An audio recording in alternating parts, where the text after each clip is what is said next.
के बाद बोलते हैं कि मैं राजनीति में सक्रिय नहीं, मैं सिर्फ पद यात्रा कर रहा हूँ। तो 180 दिनों में आपने जाना था कि यहाँ पलायन और बेरोजगारी सबसे बड़ा मुद्दा है।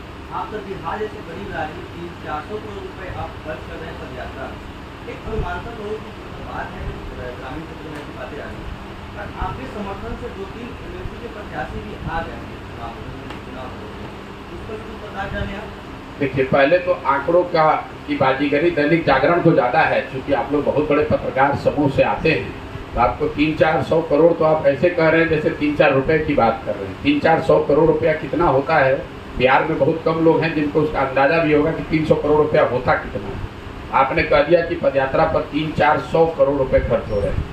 अगली बार जब आप नीतीश कुमार और तेजस्वी से मिलेंगे तो ये, और या किसी भाजपा के नेता से मिलेंगे, तो मेरा आपसे अनुरोध ये होगा कि जरूर उनसे पूछिएगा कि 300-400 करोड़ अगर पदयात्रा पर खर्च हो रहा है तो उनकी पार्टियों को चलाने पर कितना खर्च होता है, वो पैसा आता कहाँ से है। मैं चाहूँगा कि दैनिक जागरण उनके जवाब को भी छापे। अगर आपका सवाल ये है कि पदयात्रा करने के लिए पैसे कहाँ से आ रहे हैं, तो वो मैं उसका जवाब आपको दे देता हूँ। कितना पैसा आ रहा है हमको आपको बताने की ज़रूरत नहीं है, और ना आपका कोई उसका हक है पूछने का, क्योंकि आप कोई भी फिगर ऐसे डाल दिया 300-400 करोड़ रुपया। 300-400 करोड़ का तो हमने ज़िंदगी में देखा नहीं है, आपको पता होगा तो आप सवाल पूछ रहे हैं। दूसरा, आपने कहा कि राजनीति की बात नहीं कर रहे। किसने कहा? मैं पहले दिन जब 2 मई 2022 को आकर यहाँ घोषणा की है, तभी मैंने कहा है कि ये समाज के जरिए एक नई राजनीतिक व्यवस्था बनाने का प्रयास है। राजनीति शब्द उसमें शामिल है। मैंने सिर्फ ये कहा है कि दल बनाने का तरीका जो आप जानते समझते हैं, उससे अलग तरीके से दल बनाया जाएगा। इसमें कोई एक नेता, कोई एक व्यक्ति आकर दल नहीं बनाएगा, बल्कि समाज के लोग मिलकर दल बनाएंगे। अब आपको वो बात समझ में आती नहीं है तो आप अपने हिसाब से कहते हैं भैया दल तो बनबे न करेगा, खाना तो बनबे न करेगा, लेकिन खाना आप कैसे बनाते हैं इस पर निर्भर करता है ना। खाना तो सब बना रहे हैं।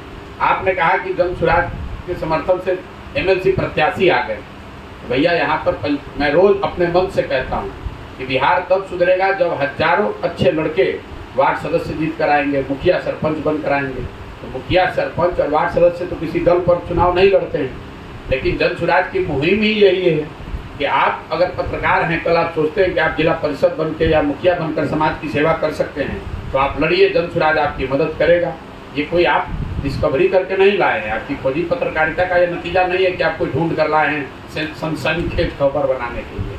जन सुराज से जुड़ा हुआ कोई भी व्यक्ति, समाज का जुड़ा हुआ कोई व्यक्ति जो अपने आप को सही व्यक्ति समझता है, वो चुनाव की प्रक्रिया में आए तो जन सुराज इस प्लेटफॉर्म से उसकी मदद के लिए खड़ा होगा, ताकि वो लोग जीत कर आए।